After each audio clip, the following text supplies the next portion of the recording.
Show देश का सवाल लेकर हाजिर हूं। मैं हूं मनीष अवस्थी।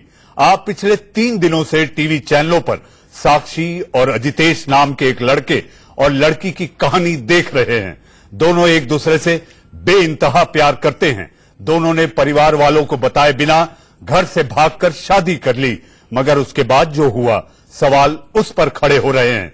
लड़की साक्षी, जो कि बरेली के बिधरी चैनपुर से बीजेपी विधायक राजेश मिश्रा की बेटी है, उसने अजितेश से शादी के बाद अपने विधायक पिता को खूंखार, दबंग, जातिवादी और संकीर्ण मानसिकता वाला इंसान बताते हुए उनसे अपनी और अपने पति के जान को खतरा बताया है।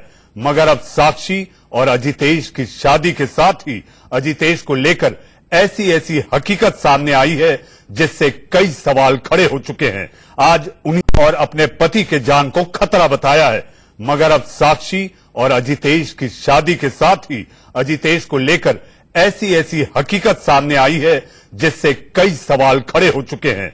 आज उन्हीं सवालों पर चर्चा होगी, मगर पहले देखते हैं हमारी ये रिपोर्ट।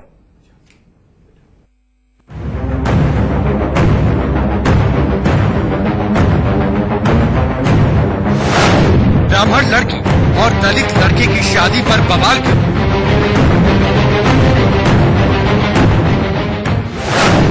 आखिर सवालों में कैसे घिर गए बेटी के विधायक पिता? मीडिया में जो मेरे खिलाफ चल रहा है वो सब गलत है।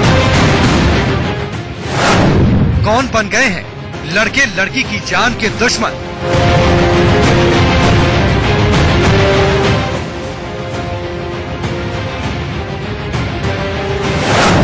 प्यार सच्चा है, एतबार पक्का है, तो फिर सच और झूठ का घालमेल क्यों? तो हमें मौका मिल गया कि हम लोग वहाँ से निकल गए, क्योंकि वो लोग, उन लोग का पूरा प्लान है हमें मारने का। शादी सच्ची है, सिंदूर पक्का है, तो सर्टिफिकेट पर सवाल क्यों? 23 साल की साक्षी और 29 साल के अजितेश की लव स्टोरी और शादी में हर दिन नए खुलासे हो रहे हैं। पहले शादी के लिए दिखाए जा रहे सर्टिफिकेट पर सवाल उठे, तो अब अजितेश की सगाई की तस्वीरों से पूरे मामले में नया ट्विस्ट आ गया। हम लोग जहाँ रुके हुए थे होटल में, वहाँ पे वो लोग मॉर्निंग में आ गए और वो तो हमें मौका मिल गया कि हम लोग वहाँ से निकल गए, क्योंकि वो लोग, उन लोग का पूरा प्लान है हमें मारने का। मीडिया में जो मेरे खिलाफ चल रहा है वो सब गलत है। बेटी बालिग है, उसको निर्णय लेने का अधिकार है। ना हमने उसे कोई फोन किया, ना हमने उसे कोई धमकी दी। सवाल ये उठने लगे कि साक्षी और अजितेश की लव स्टोरी का असली विलन कौन? प्रेमी अजितेश या पिता राजेश मिश्रा?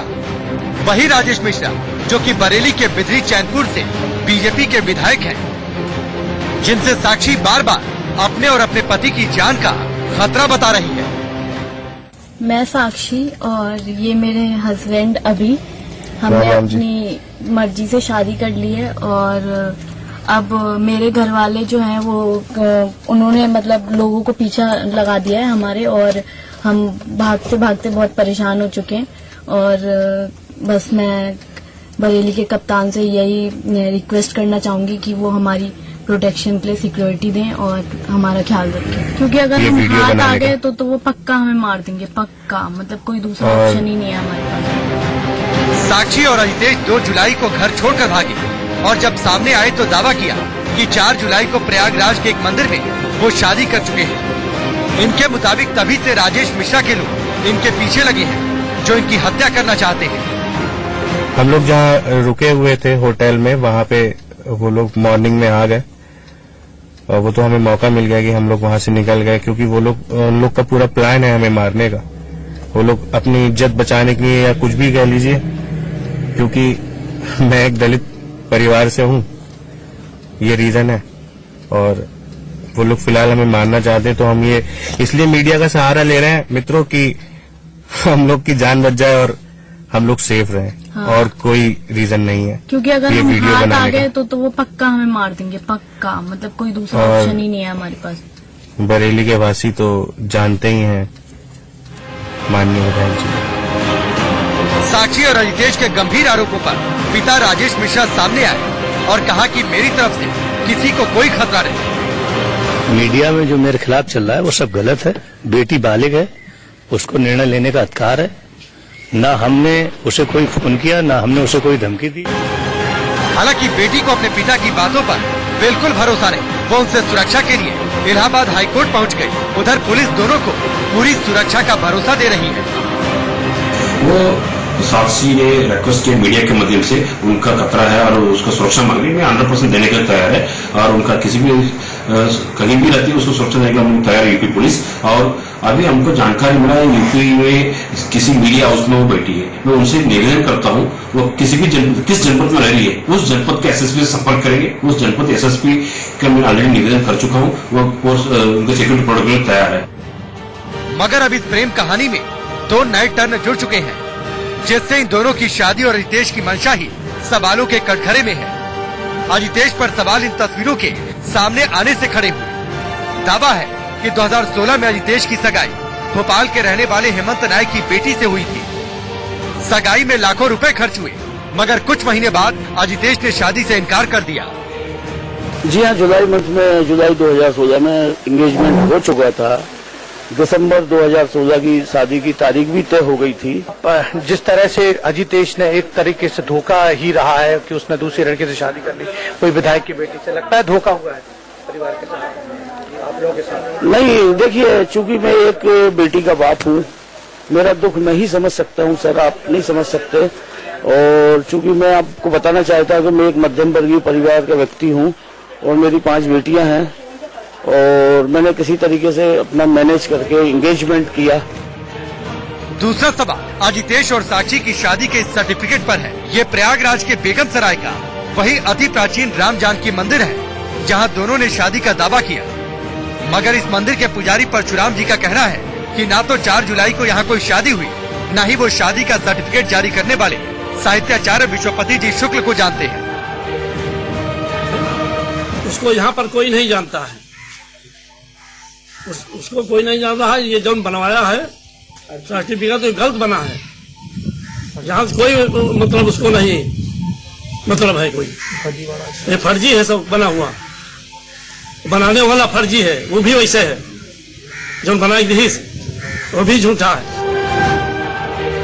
ऐसे में सवाल ये भी उठ रहे हैं कि क्या इस शादी के पीछे भी कोई साजिश है, या फिर साजिशन साक्षी और अजितेश की शादी और प्यार को बदनाम करने की कोशिशें शुरू हो गई हैं।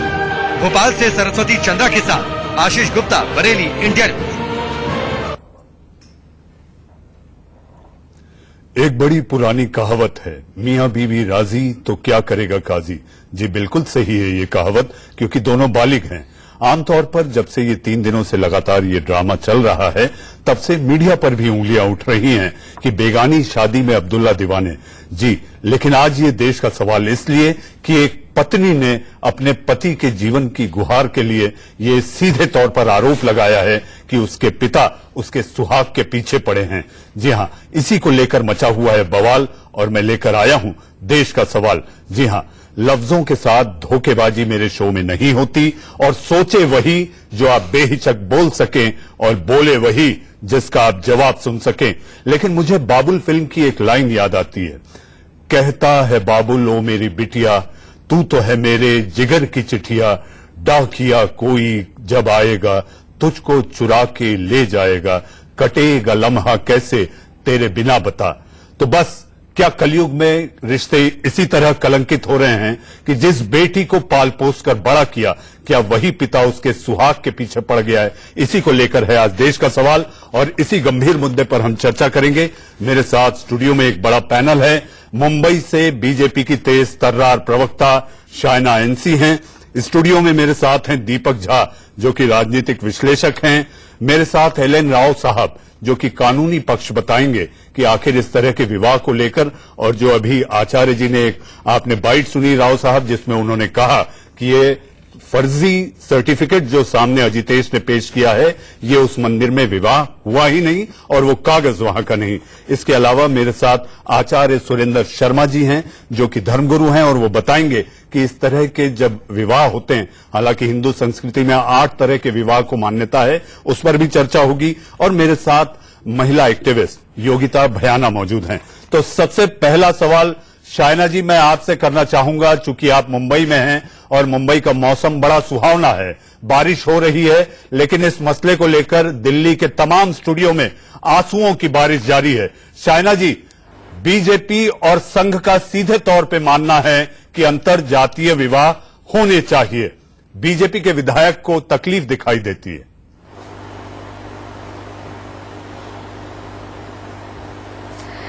देखिए मनीष जी, मैं भी एक माँ हूँ और मैं मानती हूँ कि हाँ, हर एक माता पिता का यही सोच होगा कि अपने बेटी हो या बेटा हो वो अपने ढंग से शादी करें। हाँ जरूर, लेकिन माता पिता का आशीर्वाद जरूर कई ख्वाहिश होती है। लेकिन इस पर्टिकुलर केस में आप साक्षी की बात करें तो वो 23 साल की लड़की है। शाइना जी, माँ बाप कई ख्वाहिश पाले होते हैं, कई ख्वाहिश तमन्नाएं होती हैं। मनीष जी,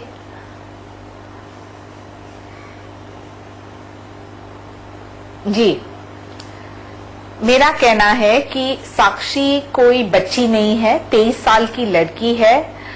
उनके पति 29 साल के हैं, तो कहीं ना कहीं उन्होंने सोच समझ के एक निर्णय लिया है। उनका चॉइस है कि वो एक दलित से शादी करना चाहती हैं, शेड्यूल कास्ट से, ओबीसी से या कोई भी धर्म के व्यक्ति। उनके एक प्रेरोगेटिव है और संविधान के निमित्त एक हक है। तो मैं नहीं मानती हूं कि कोई भी पावर या अपने पद का दुरुपयोग करें और उनको घबराएं। यूपी सरकार से एक प्रतिक्रिया बिल्कुल आई है कि उनको और उनके परिवार को पूरा प्रोटेक्शन मिलेगा।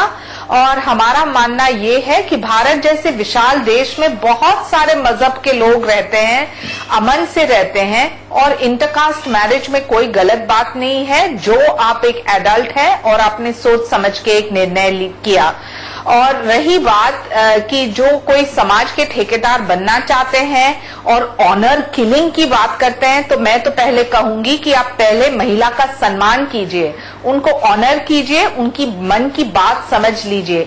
चर्चा से हर एक मुद्दे पे आपके मन में जो भड़ास है वो आप खत्म कर सकते हैं, लेकिन ये जो दादागिरी और धमकी दी जाती है, ये 21वीं सदी में कदे कोई भी महिला स्वीकार नहीं करेगी।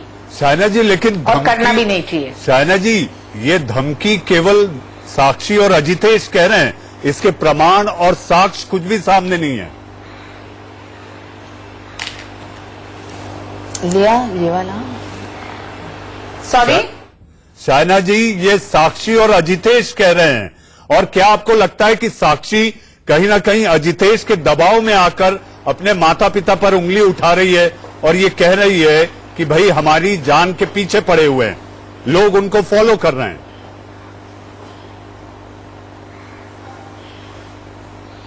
देखिए मनीष जी, ये एक अंदरूनी मामला है एक हद तक, लेकिन मैं बिल्कुल कहूंगी कि आज 21वीं सदी में जब एक लड़की 23 साल की है और उन्होंने संविधान के निमित्त एक निर्णय लिया, एक कोर्ट मैरिज किया, उनके लिए विटनेसेस भी हैं, और उन्होंने जब एक निर्णय लिया तो माता पिता को भी चर्चा करना चाहिए।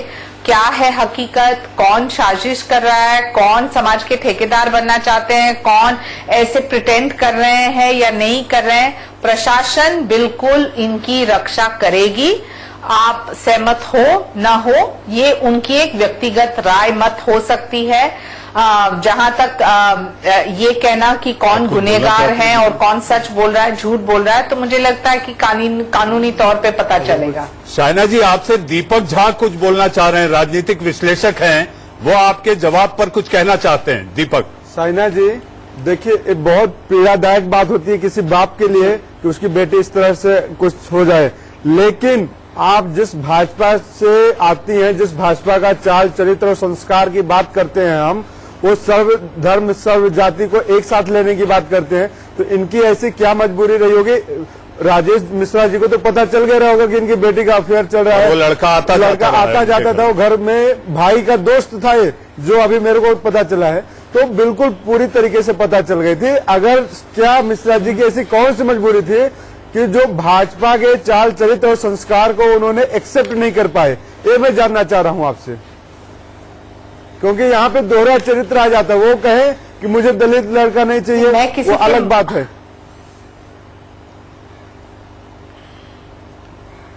मैं किसी के मन के अंदर भीतर जाके कोई टिप्पणी नहीं कर सकती हूँ किसी के लिए। I can't speak on behalf of जी जी जी शायना जी आप सही कह रही हैं, ये बहुत ही व्यक्तिगत मामला है, लेकिन इस पर भी सियासत हो रही है और इसी सियासत को टटोलने की क्या इसके पीछे दलित कार्ड खेला जा रहा है, क्या इस पर सियासत हो रही है, इसी पर चर्चा करने के लिए हमारे साथ एक पैनल है।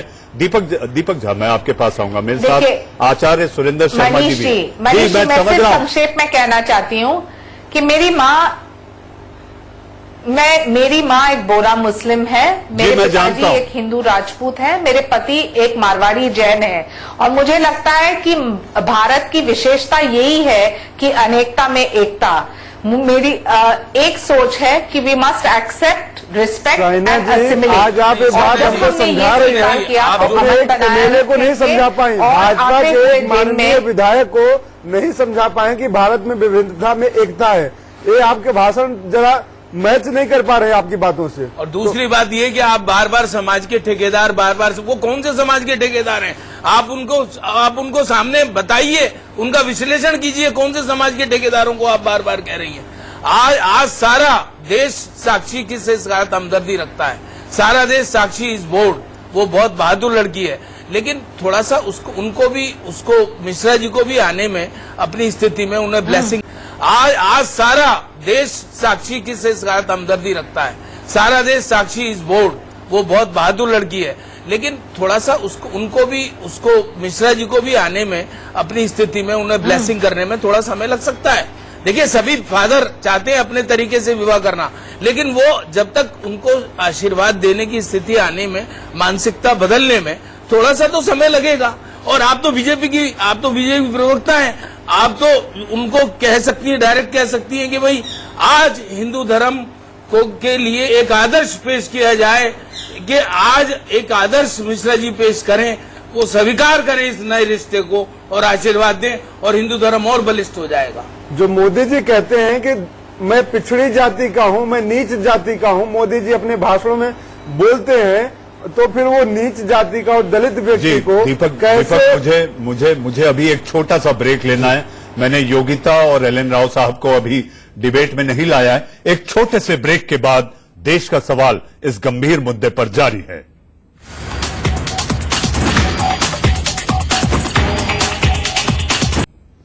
देश का सवाल में ब्रेक के बाद फिर आपका एक बार स्वागत है। मोहब्बत के लिए साक्षी का ऐलान जंग।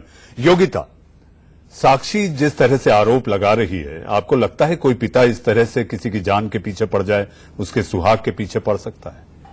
जी, मैं तो नहीं ये बात बोल सकती, पर एनसीबीआरसी के आंकड़े उठा के देख लीजिए। पिछले एक महीने में 4 ऑनर किलिंग हो चुकी हैं और 300 से ज्यादा हत्याएं 2016 के बाद हुई हैं हमारे देश में, क्योंकि अब तो आंकड़े भी छपने बंद हो गए हैं ऑनर किलिंग के।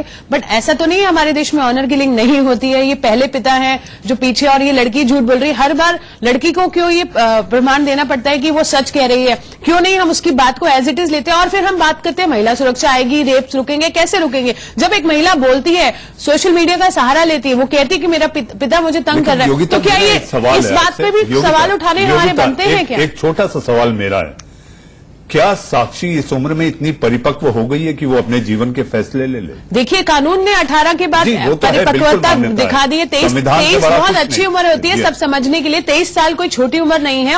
18 के बाद तो कानून भी कहता है आप, क्योंकि वो भी देखते हैं परिपक्वता क्या है आपके दिमाग की, तभी तो 18 के बाद शादी करते हैं। 23 साल बहुत अच्छी सुलझी हुई डिसीजंस लेने की उम्र है और वो ले रही है, वो बोल रही है, बड़ी स्टेबल लड़की लग रही है। हमें उस पर सवाल उठाने का कोई हक नहीं बनता। अगर वो बोल रही है तो उसमें कोई बात होगी, नहीं तो कौन लड़की क्यों बोलेगी अपने पिता के लिए, क्यों ऐसा बोलेगी? और ये देश ऐसा नहीं है कि यहाँ पर कभी ऑब्जेक्शन नहीं हुए लव मैरिजेस पे या कास्ट। ये तो ऐसा लग रहा है कि जैसे पहली बार ऐसा हो रहा है। आपने एक चीज देखी, साक्षी और अजितेश की उम्र में 6 साल का अंतर है। क्या फर्क पड़ता है? आप बात सुनिए, साक्षी के मुंह से कहीं अजितेश ये तो नहीं कर रहे कि साक्षी से कहलवा कर जो अपने प्रति एक सिंपैथी है वो गेन की जाए? देखिए, यही बात हम बार बार वही कर रहे हैं कि उससे बुलवा रहे हैं, ये हो सकता है, वो हो सकता है। हमें उस चीजों पे नहीं जाना चाहिए कि ये इसके पीछे क्या होगा, हमें उसकी फेस वैल्यू पे जाना है। लड़की ये बोल रही है, हमें उसको देखिए, हम किस तरह से एक्शन लेंगे, किस तरह से हम भरोसा जीतेंगे अपनी महिलाओं का इस देश में। अगर वो बोल रही है कि किसी के दबाव में बोल रही है, नहीं बोल रही है, वो बाद में प्रूव होगा। अभी फिलहाल जो बोल रही है उसको हमें सीरियसली लेने की कोशिश करनी चाहिए। जो लड़का है उसके फादर ने एक बहुत अच्छी बात कही है, एक सामाजिक बात कही है। मैं उनके सम्मान करूंगा जो अजितेश के फादर हैं। उन्होंने कहा कि जहां उठना बैठना है, जहां पर उस घर में उठना बैठना था, भाई को उसका दोस्त है, साक्षी का भाई दोस्त है, वहां थोड़ा सा लव अफेयर की बात करना मुझे अच्छा नहीं लगा। नहीं, आचार्य जी, इसमें एक और चीज सामने दिखाई देती है। ये वही अजितेश है जो भोपाल में एक लड़की से सगाई करता है, वो टूट जाती है। तो इसकी क्या गारंटी है कि ये साक्षी के साथ भी बना रहेगा? एक चलिए, ये अगर हम ये भी कह लें कि ये सवाल केवल सवाल पूछने के लिए।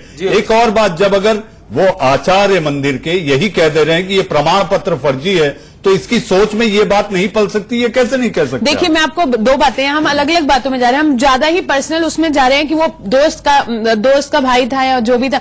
ये देखिए, ये टू पर्सनल है और शादी टिकेगी नहीं टिकेगी, आजकल इन सब चीजों के बारे में चर्चा नहीं करनी। हम बहुत आगे प्रोग्रेस कर रहे हैं। आप किस तरह की रिग्रेसिव बातें कर रहे हैं? दूसरी बात, प्रमाण पत्र असली है या नकली है वो बाद में प्रूव होगा।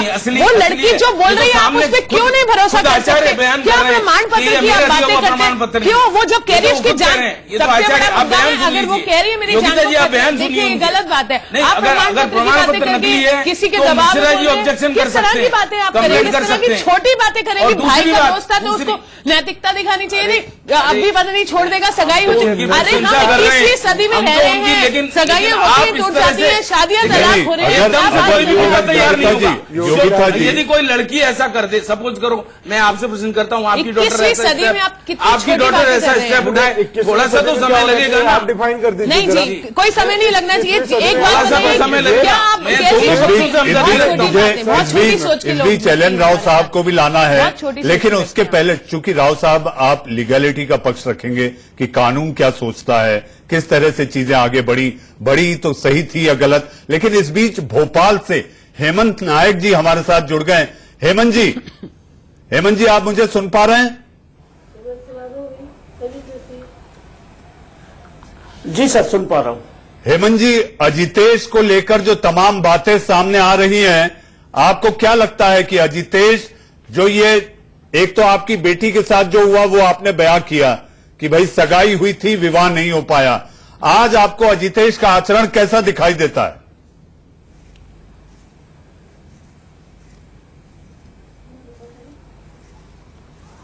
अब वर्ष 2016 में जो मैंने अभी जी को देखा था और आज की तारीख में वर्ष 2019 में आज इतना परिवर्तन मुझे खुद ही, अब चूंकि 3 साल से मैं संपर्क में भी नहीं था, पर मुझे भी थोड़ा आश्चर्य हो रहा है इस बात पे कि इनमें परिवर्तन कैसे आ गया। नहीं, लेकिन जरा विस्तार से बताएं हेमंत जी, पूरी कहानी और दास्तान, क्योंकि इसके पीछे मर्म छुपा है। आपकी कन्या का आपने हाथ देने का इरादा मंगनी के साथ कर दिया था, तो आखिर ये बात आगे क्यों नहीं बढ़ी?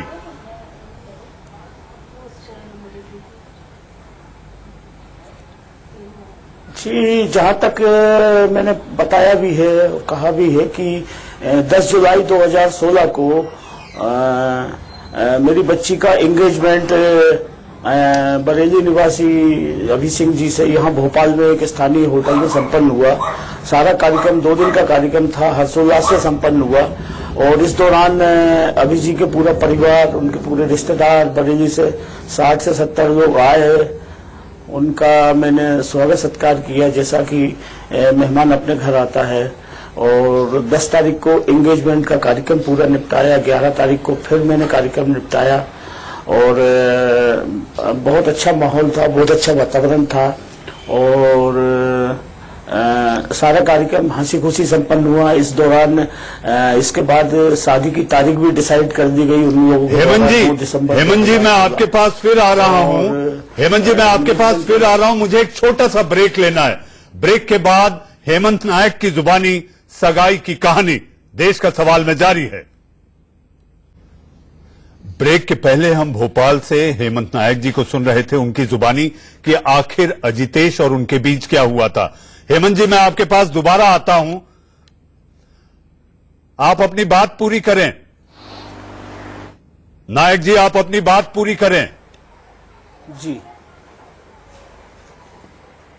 जैसा कि मैंने बताया था कि 10 जुलाई को एंगेजमेंट का कार्यक्रम हर्षोल्लास से संपन्न हुआ। 10 को हुआ, 11 तारीख को हुआ और हंसी खुशी उनके पूरा परिवार, जो लोग उनके पूरे परिवार के लोग बरेली से भोपाल आए थे, वो बढ़िया सभी लोग फिर वापस चले गए 2 दिन बाद। और इसके बाद शादी की तारीख तय हो गई और 9 दिसंबर 2016 और तारीख तय होने के बाद से फिर हम लोगों ने शादी की तैयारियां शुरू कर दी। इसके बाद फिर 2016 के ही अक्टूबर मंथ में उनकी माताजी का देहांत हो गया। मेरे पास फोन आया बरेली से कि उनकी तबीयत ज्यादा खराब, हॉस्पिटल में एडमिट कर दिया है। तो मैं वहां गया तो एक्चुअली वो एक्सपायर हो गई थी वो। तो मैं पूरे परिवार सहित गया, सब परिवार गया। उस बच्ची को भी लेके गया था जिस बच्ची से एंगेजमेंट किया था, उस बच्ची को ले गया था। फिर हमने वहां पे जाके पूरा कार्यक्रम निपटाया जैसा हिंदू रीति रिवाज के अनुसार एक होता है। और मेरी बच्ची ने सब पूरा वहां कार्यक्रम किया एक बहू के नाते, क्योंकि एंगेजमेंट तो हो ही गया था जुलाई में। जी जी। और फिर इसके बाद हम लोग वहां पे सारा कार्यक्रम निपटाया। सारा कार्यक्रम निपटा के और फिर हम वापस आ गए भोपाल। जी नहीं है, लेकिन आपको ऐसा क्या कारण लगा कि ये शादी तोड़नी पड़ी आपको? वजह क्या थी? नहीं सर, शादी हमारी तरफ से हमको नहीं तोड़नी पड़ी। उस दौरान जब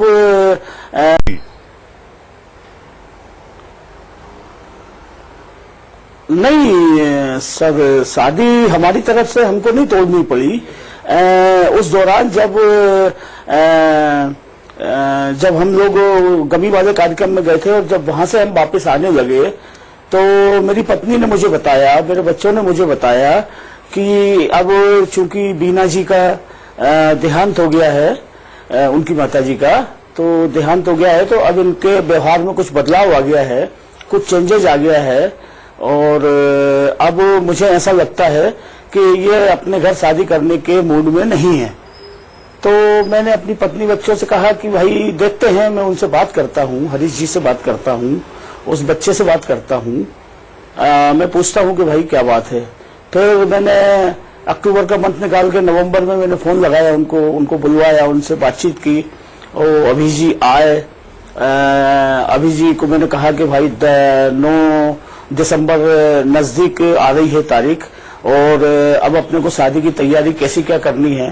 तो अभी जी ने मुझे बताया कि पापा जी मेरे सर पे बहुत प्रेशर है, मेरे घर के लोग, मेरे परिवार के लोग, मेरे यहाँ के रिश्तेदार लोग, भोपाल के और वहाँ के रिश्तेदार लोग आपके यहाँ शादी करने से इनकार कर रहे हैं और वो लोग मुझे प्रेशर डाल रहे हैं कि मैं आपसे ना जुड़ूं, आपके यहाँ संबंध ना करूं। तो मैंने उनसे पूछा, मैंने कहा कि भाई ऐसे कौन से लोग हैं जो आपको मना कर रहे हैं, किन कारणों से मना कर रहे हैं और उसका रीजन क्या है, आप मुझे बताएं, उनका नाम बताएं, मैं उनसे बात करूं, मैं उनसे चर्चा करूं। यदि किसी प्रकार की कोई कमी लग रही है तो उसको अपन पूर्ति करेंगे, यदि कोई किसी प्रकार का कुछ कह रहा है तो उससे मैं बात करूंगा, उससे मैं चर्चा करूंगा। तो उन्होंने कोई फिर स्पष्ट जवाब नहीं दिया, बोले पापा जी मेरे ऊपर प्रेशर आ रहा है। फिर इसके बाद मैंने उनके पिताजी को फोन लगाया, हरीश जी को। मैंने उनके पिताजी से बात की, मैंने कहा सर शादी की तारीख नजदीक आ रही है, अपने को कैसा क्या करना आगे का कार्यक्रम, जैसा कि आपने बताया था कि बरेली में आके आपको शादी संपन्न कराना है, तो अब मैं क्या करूं, कैसे करूं। तो उन्होंने कहा साहब वो मेरा बेटे का गया था आपके पास, मैंने बेटे को भेजा था, बेटे ने आपको कुछ बताया होगा और वो बच्चे सक्षम है, बच्चे जाने और इनके बच्चों के बीच में मैं कुछ नहीं कह सकता। तो मैंने कहा ठीक है साहब। उनके पिताजी ने भी मुझे स्पष्ट जवाब नहीं दिया और बेटे ने भी जवाब नहीं दिया। तो मैंने सिर्फ उनसे इतना कहा कि अगर आपको शादी नहीं करनी थी तो फिर इतना लार्ज स्केल में इतना लंबा चौड़ा काम आपको नहीं करना था कि 2 दिन का कार्यक्रम रखेंगे, 60-70 लोगों को लेके आएंगे और थोड़ा सा बड़े स्केल पे, जैसा कि इतना खर्च हुआ था नायक साहब, इस तरीके से पूरा कार्यक्रम संपन्न कराया। नायक साहब, मंगनी के कार्यक्रम में कितना खर्च हुआ था? कराया सर वही मैं आपको बताना चाहता हूं कि 2 दिन के कार्यक्रम में, और उनके गेस्ट आए, मेरे गेस्ट वगैरह भी आए जो स्थानीय लोकल के लोग थे। लगभग मेरा 7 लाख के आसपास पूरा उसका एक्सपेंडिचर हुआ है सर। नहीं, लेकिन आपको कारण नहीं बताया गया कि अब ये शादी, ये विवाह जो मंगनी हो चुकी है, ये नहीं होगी?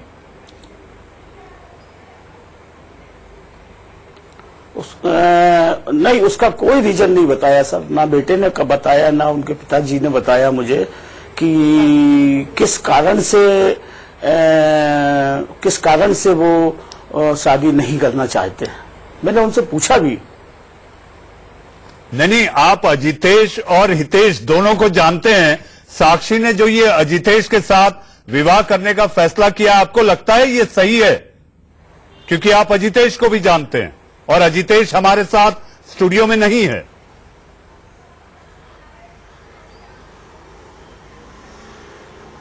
जी जी, जो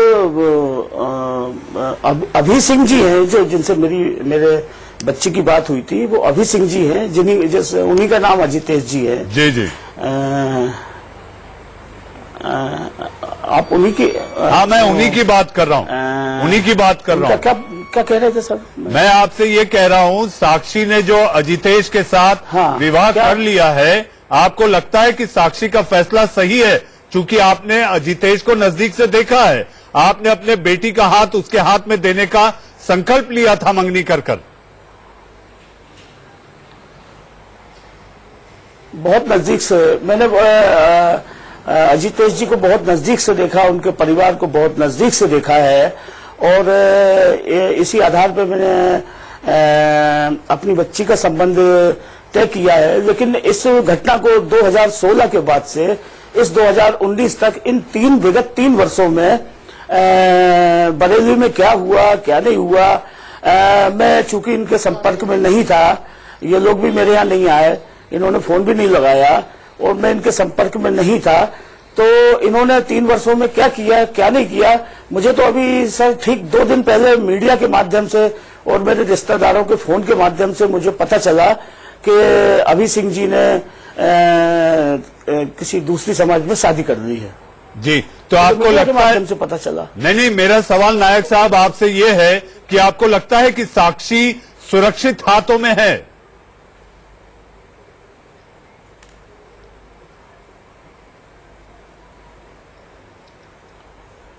अब सर इस विषय में तो मैं कुछ नहीं कह सकता सर। चलिए, ये एक बेटी के पिता का मर्म था। आप बने रहिए इस चर्चा में। हमारे साथ स्टूडियो में और भी मेहमान हैं। आचार्य जी, हिंदू संस्कृति और हिंदू धर्म के मुताबिक विवाह के 8 तरीके होते हैं, उसमें प्रेम विवाह भी जायज ठहराया गया, फिर इतना बवाल क्यों? देखिए, इसमें तो सीधी बात है, प्रेम विवाह हमारे यहाँ गांधर्व विवाह करते मैं कुछ कहना चाहती हूँ। शायना जी आपके पास आ रहा हूँ, 1 मिनट दीजिए, आचार्य जी कुछ कह लें, फिर मैं आपके और एल.एन. राव साहब के पास आऊंगा। तो प्रेम विवाह, और ये इसमें राजा भरत हुए, उसके पिता ने भी प्रेम विवाह किया था, कालिदास ने एक काफी इस पर कहा। तो हमारे यहाँ ये एक हमारे हिंदू धर्म में गांधर्व विवाह करके और प्रेम विवाह करके इसको मान्यता है। अब मान्यता है, उसमें थोड़ा सा ये है कि ऊंच नीच वाली बात, जो क्योंकि उनसे अब देश उभर रहा है, देश बिल्कुल उभर रहा है, और ये एक बर्निंग एग्जाम्पल है। मैं तो मिश्रा जी से, आदरणीय मिश्रा जी से भी आग्रह करूंगा कि वो एक बर्निंग एग्जाम्पल पेश करें, एक उदाहरण पेश करें, एक आदर्श पेश करें, आशीर्वाद देकर के वर वधू को। यदि ये सच्चाई में प्रेम सच्चा है उनका, ये चेक कर लें बेशक, क्योंकि सर्टिफिकेट वगैरह प्रमाण पत्र। आचार्य जी, मोहब्बत के लिए ऐलान जंग हो गई है, ऐलान जंग हो गई है। वो बिटिया जो गोद में खेली है, वो अपने माता पिता को ललकार रही है। हाँ, तो हम तो कहते हैं कि वो अपना जो है माइंड थोड़ा सा चेंज करें। अब आदमी जो हिंदुत्व का को और मजबूत करें और आगे बढ़ के एक बर्निंग एग्जाम्पल आपके पास दोबारा राव साहब मुझे शायना जी को ले लेते हैं, क्योंकि आपके पास बहुत सारी, चूंकि ये बहस में क्या हो रहा है, चर्चा क्या हो रही है, इस पर मैं कानूनी राय आपसे लूंगा। शायना जी आप बोलें। आर्टिकल 14। देखिए मनीष जी, सबसे पहले तो आर्टिकल 14 में हर एक व्यक्ति के पास ये इक्वालिटी के निमित्त वो तय कर सकते हैं, लेकिन आर्टिकल 15 बार बार भी है। ये कहा जा रहा है कि बीजेपी के बरेली के एमएलए, किसी ने ये पढ़ा नहीं है कि she is free to take her own decisions. ये बरेली के एमएलए ने कहा है, जहां उन्होंने कहा कि कोई सवाल नहीं है कि मैं साक्षी को थ्रेटन करूंगा या उनके पति को हम about putting her behind bars, and I'd like to quote, my daughter is an adult and has the right to take the decision.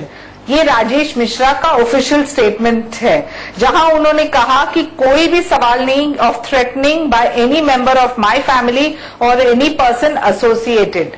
तो आप ये बयान भी प्लीज पढ़ लीजिए, क्योंकि ये बहुत अच्छा सोप ऑपरा जैसा हम बता रहे हैं कि देखिए एक लड़की वो अपने पिता के खिलाफ शादी करती है एक दलित लड़के के साथ। जी मैं आपको एक बात साफ करना चाहूंगा और अपने दर्शकों को भी साफ करना चाहूंगा। शायना जी, ये सोप ऑपरा के रूप में हम पेश नहीं कर रहे।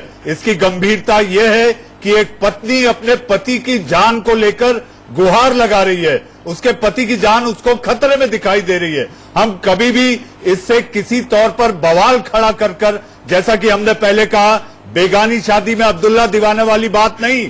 इसमें सवाल यह है कि एक पत्नी को उसके पति की जान को लेकर खतरा है, इसलिए ये सवाल है। तो मैं आपको साफ कर दूं और दर्शकों को भी साफ कर दूं कि हमारी मंशा कतई ये नहीं है कि हम इसको एक कहानी के रूप में दिखाकर अपनी टीआरपी को बढ़ाने का प्रयास कर रहे हैं। जी नहीं। राव साहब, आपने अभी तक तमाम चर्चा में अलग अलग राय सुनी, आपको क्या लगता है? प्रमाण फर्जी, बातचीत साफ नहीं, इसके पहले भोपाल में जो कुछ हुआ इसको लेकर और फिर उसके बाद जान की धमकी का खतरा, कानूनी पक्ष क्या कहता है? देखिए मनीष जी, ये पूरी बहस में मैं दो पक्ष देखना चाह रहा हूं। दो तरीके से मैं बता दूं, एक कानूनी पहलू, दूसरा भावनात्मक पहलू। कानूनी पहलू में साक्षी और अजितेश दोनों एडल्ट हैं, उनकी उम्र 18 और 21 साल से ज्यादा है, तो वो अपना डिसीजन, अपनी जिंदगी के बारे में डिसीजन लेने का कानूनी तरीके से, हमारे संविधान के तरीके से सक्षम है। और जो उन्होंने डिसीजन लिया, सोच समझ कर लिया होगा, उसमें किसी का कोई दखलंदाज नहीं हो सकता, इवन इनके पिताजी का भी नहीं हो सकता। नंबर 2, जहां तक बात सर्टिफिकेट की बात कही है, पंडित जी कह रहे हैं कि वो जाली है, वो जाली सर्टिफिकेट से ये मैरिज वॉइड नहीं हो सकती। इस मैरिज में जब तक ये दोनों कहते हैं कि हमने अपनी मर्जी से शादी की है, राव साहब, लेकिन साहित्याचार अगर उस सर्टिफिकेट पे साइन करे तो certificate is not a marriage. Marriage उन्होंने कोर्ट में जाके की है। वो सर्टिफिकेट अगर कोर्ट में यूज हुई है और उस सर्टिफिकेट को कोई चैलेंज करने वाला है, मान लो मिश्रा जी, उनके पिताजी अगर चैलेंज करेंगे जाली सर्टिफिकेट इस्तेमाल हुआ है, तो एक सेपरेट ऑफेंस अलग बन सकता है, वो दोनों पे बनेगा। क्योंकि जाली सर्टिफिकेट यूज करना, कहीं किसी काम के लिए इस्तेमाल करना, वो ऑफेंस है। जाली सर्टिफिकेट बनाना ऑफेंस अपने आप में नहीं है, उसको इस्तेमाल करना 471 आईपीसी के तहत वो ऑफेंस है। नंबर 3, तो इस प्रकार से अगर वो अभी भी कह रहे हैं कि हमने अपनी मर्जी से शादी की है, तो वो सर्टिफिकेट यहाँ पे कोई लागू नहीं होता है यहाँ पर। नंबर 3, भावनात्मक जहां तक बात की है, भोपाल में जो पेरेंट्स का दुख दर्द सभी ने सुना है, वो डेफिनेटली भावनाओं से खेला हुआ वो है। हमारे समाज में ऐसा भावनाओं से खेलना बिल्कुल सामाजिक तरीके से उसको तिरस्कृत किया जाता है, वो ऐसा नहीं करना चाहिए था। अगर था कुछ ऐसा तो कोई वजह बताते, उसके पेरेंट्स को वजह बताते कि क्या वजह से हम तोड़ रहे हैं शादी। नंबर दो यहाँ पर भी ये कहना बड़ा आसान, हम सब लोग मिलकर कह सकते हैं कि वो अडल्ट है, उनके पिताजी को ऐसा नहीं करना चाहिए। लेकिन सच्चाई ये है, सच्चाई सबके सामने है कि एक माता पिता को जिसने 23 साल तक अपनी बेटी को पाला है और उसके बाद वो कहीं ऐसे चले जाए और उसके बाद एलिगेशन लगाए, तो दुख जरूर होता है। ये बात सही है कि वो कानूनी तरीके से शादी करने के लिए तैयार है और वो बिल्कुल उनका कानूनी फैसला भी है और कानून में उसके पूरी सुरक्षा भी है। लेकिन इस भावना के साथ साथ उनके पेरेंट्स को धीरे धीरे टाइम लगेगा। आज हम ये कहते हैं कि आज ही मिश्रा जी कहते हैं नहीं जी जाओ जी ठीक है सब हो गया है, उसमें देखो हम सब इंसान हैं, हमारी अपनी भावनाएं हैं, हमारी वो सब। आप एक पुलिस अधिकारी भी रहे हैं जी, आपको साइकोलॉजी साक्षी की क्या लगती है? जो वो आरोप लगा रही है या वो जो कह रही है, योग्यता के मुताबिक इस पर तुरंत कार्रवाई होनी चाहिए। कार्रवाई हो भी गई। मेरा सवाल पूरा नहीं हुआ। मेरा सवाल यह है कि उसकी साइकोलॉजी आपको लगता है कि वो खुद कह रही है या कोई उससे कहलवा रहा है? देखिए ये तो अब कह नहीं सकते कि कौन कहलवा रहा है। अगर वो खुद कह रही है, सामने देखने में ऐसा लग रहा है कि वो खुद कह रही है, तो खुद ही कह रही है। हो सकता है उनको ये इंप्रेशन हो कि ऐसे पीछे कई बार ऐसे ऑनर किलिंग हो चुकी है, तो मेरे पति को भी ना मरवा दिया जाए, ये उसका अप्रीहेंशन भी हो सकता है। और उस अप्रीहेंशन के मद्देनजर उन्होंने ये अपनी बात कही है। लड़के की साइकोलॉजी क्या दिखती है? एक तरफ उसने एक पिता की बदनामी हो गई, उसकी बेटी से मंगनी हुई, उसको छोड़ दिया। आपको लड़के की साइकोलॉजी क्या दिखाई देती है? देखिए कंडक्ट यहाँ पर अजितेश का कंडक्ट मुझे थोड़ा सा डाउटफुल लग रहा है। ये आप सभी को, दर्शकों को भी लगा होगा कि एक पेरेंट ने भोपाल में 7 लाख रुपए खर्च करके मंगनी की अपनी बेटी को। और वास्तव में जैसा आपने कहा, एक भावनाएं हैं, एक माँ बाप की एक इच्छा थी कि उनके हाथ में वो उनकी शादी करें, और उसके बाद बिना किसी वजह से वो सगाई तोड़ देना डेफिनेटली उनके साथ जरूर भावनात्मक खिलवाड़ हुआ है। लेकिन हाँ, यहीं पर अजितेश को भी ये सोचना चाहिए था कि क्या वजह हुई थी। ये हो सकता है कोई वजह हो सगाई टूटने की। राव सर जी, योगिता, आपने एक लड़की का दर्द सुनकर तो कहा कि गलत हुआ, आपने भोपाल वाली लड़की का दर्द भी सुना उसके पिता की जुबानी, क्या कहेंगी आप? देखिए, ये हमारा जो पूरा सिस्टम है वो अपने आप में लोग भी गलत है। अगर आप 7 लाख सगाई में लगा रहे हैं, पहली बात तो ये अपने आप में ही एक गैर कानूनी, अगर वो स्वेच्छा से लगाए,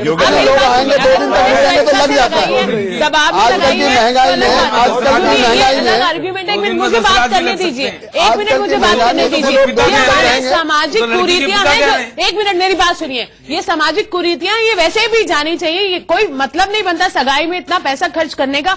चलिए, अगर उन्होंने किया है तो और किसी प्लानर्स के धंधे बंद कर देगी अगर आप ऐसा बोलेगी। सुनिए सुनिए, भावना को तो सही, भावना तो खराब। अच्छा, भावनाओं की बात सुनिए, वो भावना ठीक थी कि अगर वो धोखेधड़ी से, मैं ये नहीं कह रही हूँ, मैं नहीं जानती उसको तो पर्सनली, तो मैं वो ज्यादा कमेंट नहीं करूंगी।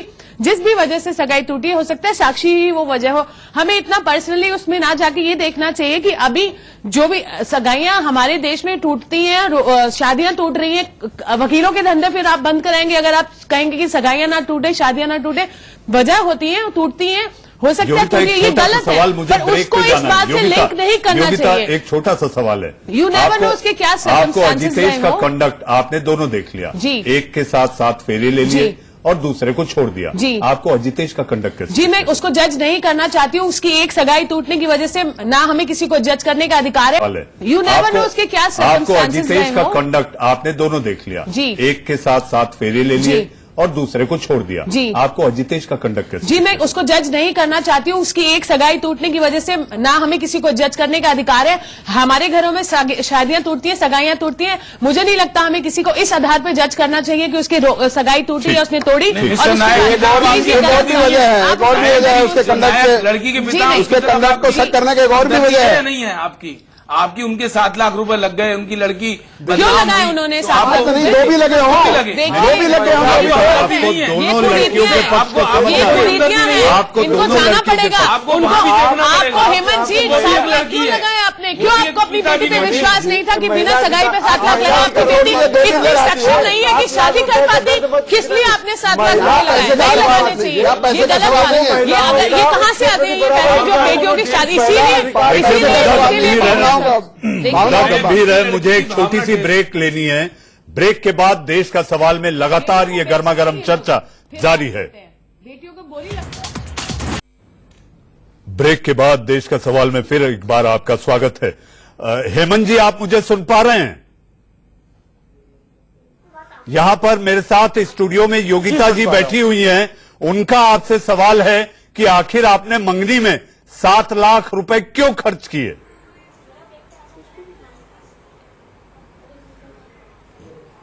जी जी जी जी, बिल्कुल सही है, बिल्कुल सही। मैं योगिता जी को नमस्कार करता हूं और मैं ये बताना चाहता हूं कि जब वो लोग आए थे यहाँ पे और यहाँ पे आए थे, उनके अकॉर्डिंग जो मैंने उनको लगभग 5 होटलें दिखाई। मैंने सबसे पहले उनसे ये निवेदन किया, मैं आपको बताना चाहूंगा कि मैंने निवेदन किया कि ये एंगेजमेंट का छोटा सा कार्यक्रम अपन घर पे ही कर लेते हैं अरेंज।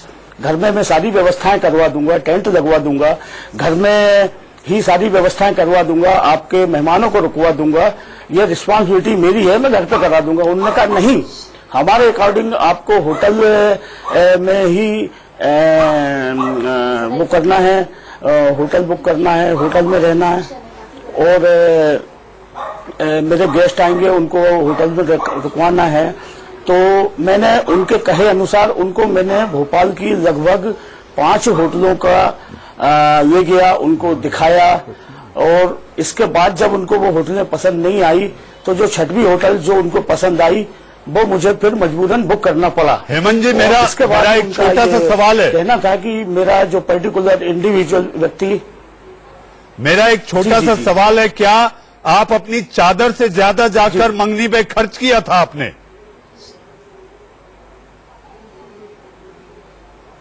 जी बिल्कुल, मैंने उनके अपनी हैसियत से ज्यादा मैंने खर्च किया था, ये सही बात है सर। उन्होंने मुझसे जब ये कहा कि मुझे पर्टिकुलर एक एक व्यक्ति को, एक एक कपल को एक एक इंडिविजुअल कमरा चाहिए है, मैंने उस हिसाब से, जैसा कि 60-70 व्यक्ति आए, उनके सुबह से लेकर शाम तक का पूरा जो एक्सपेंसेस है, जो खर्च है, वो सब उस हिसाब से मुझे करना पड़ा। जैसा कि योगिता, यहाँ पर एक चीज देखिए, मेरी हैसियत से कुछ ज्यादा था, पूरे मामले में देखिए हमारे साथ पैनलिस्ट भी हैं, शायना एनसी भी जुड़ी हुई हैं। आप एक चीज देखिए, अजितेश के कार्यकलाप ने एक नहीं 2 पिता की हैरानी पैदा कर दी, दोनों पिता परेशान हैं। तो आपको अवस्थी जी, मैं यही शब्द टटोल रहा था बहुत देर। आप बिल्कुल, आपने बड़े शॉर्ट, बहुत अच्छे शब्दों में व्याख्या कर दी। मैं बहुत देर से यही शब्द सोचना है। जी बोलिए, आप कुछ बोलना चाह रहे हैं नायक जी, आज आपको पूरा बोलने का मौका है। नहीं, उसमें उसमें मैं सिर्फ एक निवेदन करना चाहता हूं कि वो एक्सपेंसेस इसलिए ज्यादा हुए कि इन लोगों का ये कहना था कि भोपाल में मात्र मेरा एक यही फंक्शन हो रहा है, इसके बाद शादी आपको बरेली में आके करना पड़ेगी। तो इस कारण से उनका कहना मानकर मुझे ये सारी तैयारियां करनी पड़ी। नायक साहब ठीक है, मेरे पास ये आखिरी राउंड है बहस का और हर एक को 15-15 सेकंड। शायना जी, इस पर दलित कार्ड और सियासत जो हो रही है वो कितनी जायज है? जी देखिए, कोई दलित कार्ड और कोई सियासत करने की आवश्यकता नहीं है, बल्कि मैं तो कहूंगी कि आज 21वीं सदी में हर एक व्यक्ति को एक निर्णय लेने की आवश्यकता तो नहीं, लेकिन एक हक है। हम चाहते हैं कि परिवार के निमित्त हमेशा सब खुश रहे, लेकिन कभी कभार ऐसी परिस्थिति नहीं उठते हैं। इसमें सिर्फ ये कहना कि संविधान के निमित्त एक लड़की के पास ये एक जी शायना जी देखिए, कानूनन ये जो शादी है इनकी दोनों की, ये कानून में कोई इसमें कोई रुकावट नहीं है और ये शादी जेन्युइन है। और इसके बाद जहां तक आपने कंडक्ट की बात की, वो थोड़ा सा डाउटफुल लग रहा है। We can not be judgmental, but इन हालात में पूरे देखने के बाद अजितेश का कंडक्ट इसमें ठीक नहीं लगा। जी आचार्य जी, यदि ये इस तरह से साफ सुथरी और अच्छा प्रेम विवाह बनता है तो मिश्रा जी को, आदरणीय मिश्रा जी को भी मन बना लेना चाहिए, पति पत्नी और वर वधु को जो है आशीर्वाद देना चाहिए, कंडक्ट अच्छा हो तो। दीपक सर देखिए, मियाँ बीवी राजी तो क्या करेगा काजी वाली बात हो गई। लड़की ने लड़के को पसंद कर लिया और लड़के ने लड़की को, तो वो लड़का क्रिमिनल है, कुछ भी है, उस लड़की के लिए हीरो बन चुका है। तो लेकिन माँ बाप की चिंता जो है, समाज की चिंता जो है, लोगों की चिंता है कि कहीं वो गलत हाथों में ना फंस गई है, बस यही चिंता है। बाकी मुझे लगता है कि जो उन्होंने ऑफिशियल स्टेटमेंट दिया मिश्रा जी ने कि मतलब मैंने ऐसा कुछ नहीं कहा, वो बालिग है। आई थिंक फिर से अगर वो कुछ वीडियो जारी कर दें और लड़की में ये फेथ इंस्टिल कर दें कि बेटा आप घर में सेफ है, आप आ जाइए, तो हो सकता है कुछ बात बन सकती है। मुझे एक चीज हमेशा आप हम सब ने ये देखा होगा, संतान तो माँ बाप को हमेशा प्रिय होती है, लेकिन पिता के लिए पुत्री का कुछ ज्यादा झुकाव होता है।